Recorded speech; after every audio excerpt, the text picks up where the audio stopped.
Good morning, guys. Just a quick little video on deflasking.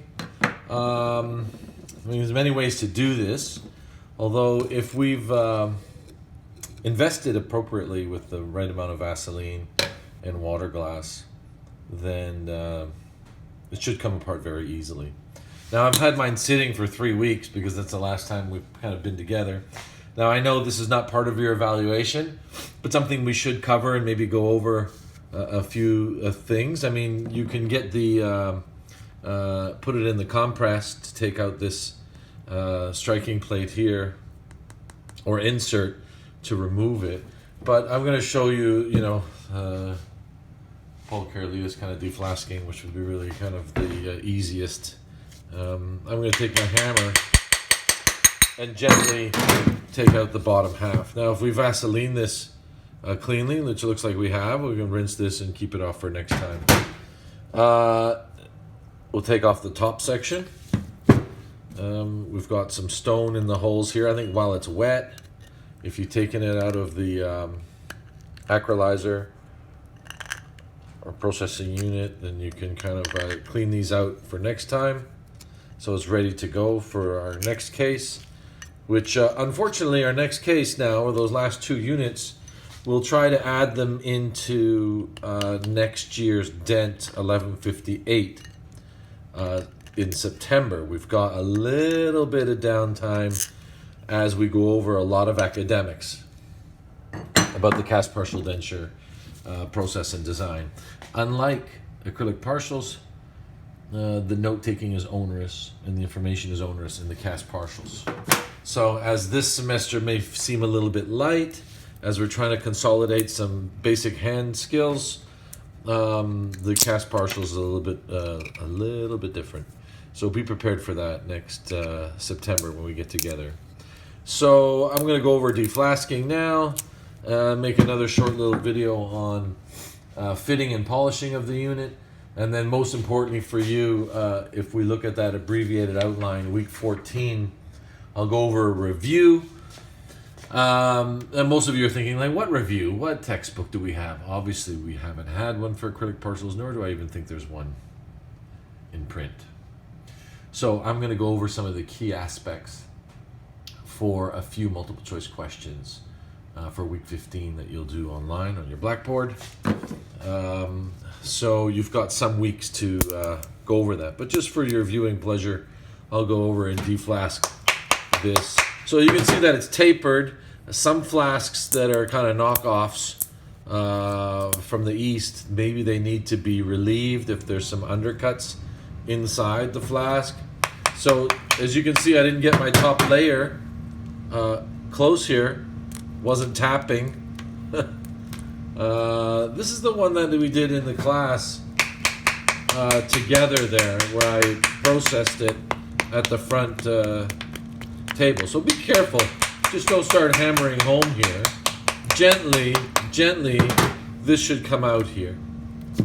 So I've taken the bottom section off, I've taken the top section off, and you can see the tapering here. I've knocked it through, cleaned the flask up for next time. Any flash, take away.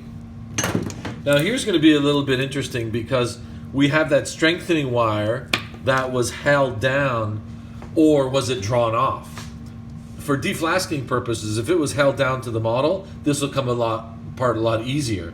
But because I think on this one I drew it off, meaning drawing on the top half of the flask, it's going to be holding on. So really careful when you're deflasking this. As you can see, my 3rd layer paper here just comes off. I don't think I need, well, maybe I do need a little bit of coaxing. As you can see, the 3rd layer is coming off. Now, I just put it above the teeth. If I expose the teeth here, I run the risk of getting any air trapped below this kind of paper 3rd layer separator. And that's why a lot of people expose the teeth. That's fine if you let it set. But if we don't let it set and we're doing it all at once, then I would put a little bit higher than the teeth in the paper and that 3rd layer on top. The 3rd layer is most important for deflasking. So this comes off the top. So therefore, I've only got this section around the teeth as not to break the teeth off. Now, You can use plaster snips, but those are kind of the most dangerous things, and I would reserve these at all costs at the end. But if I'm holding the flask this way, I can kind of knock the heel so this breaks off, and where my finger is, it'll break at the midline. I mean, if all things are equal, you can see how easy that came off. And you can see how much I've had above the teeth here. Very little. It's almost to the point where I could use my hands to deflask it. And I'm not really hammering, I'm just kind of giving a little light tap. And you can see this right to the midline will come off. This is very important in full dentures. You start from the heel forward, never from the midline back, as this will probably fracture something. Now this section here is the part that is being held down by that strengthener wire. So I'm going to leave this alone and work on the base. Same thing from the heel, kind of going forward all the way around to the midline. Now, you might say, well, he got lucky. I think it's all in the investing and the separator. We used some sodium silicate water glass. You can even see how cleanly it's come off my natural model. This is important, so I can go and remount and equilibrate the occlusion. Now this first case was more of a processing exercise, that we don't have a remount, we don't have a bite. It's just to see if we can invest these 6 posterior teeth with a couple of rod wires and a strengthener. This is more of an investing exercise. And the same thing here, you can go around the other side, or you could use your snips here and just remove, once you have half, and that just falls off that easily. Even the base of the model, I took off with my hands.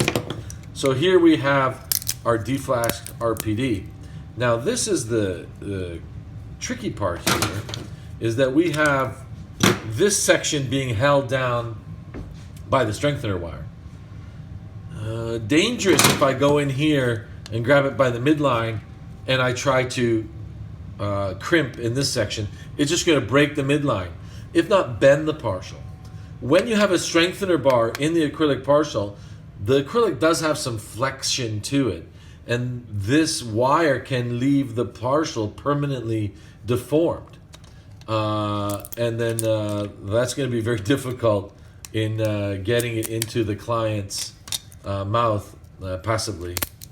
So I'm going to work on the side here and maybe just try to expose my wire. Now in hindsight, I wish I would have put my strengthener wire and held it to the bottom. This whole layer would come out. Please do not grab it by the middle here. As you can see, I'm working towards the middle from the side. You can use a knife if you wish. Try not to chip the teeth, the natural teeth. I mean, this here, I'm going to tell you, is not easy, but you can see I've kind of popped it and broke to these fracture points of the strengthener bar. These 2 strengthener bars were in the stone pretty good, holding it in place, and were drawn off. Now, for the wax up here, I've waxed all the way to the full extensions of the buccal vestibule. Whether or not this impression was a final impression, border molded, and we can really see the differentiation between the attached and detached mucosa. But in let's say in average practice that I see in the dental field, no one's border molding here. We have to read the impression.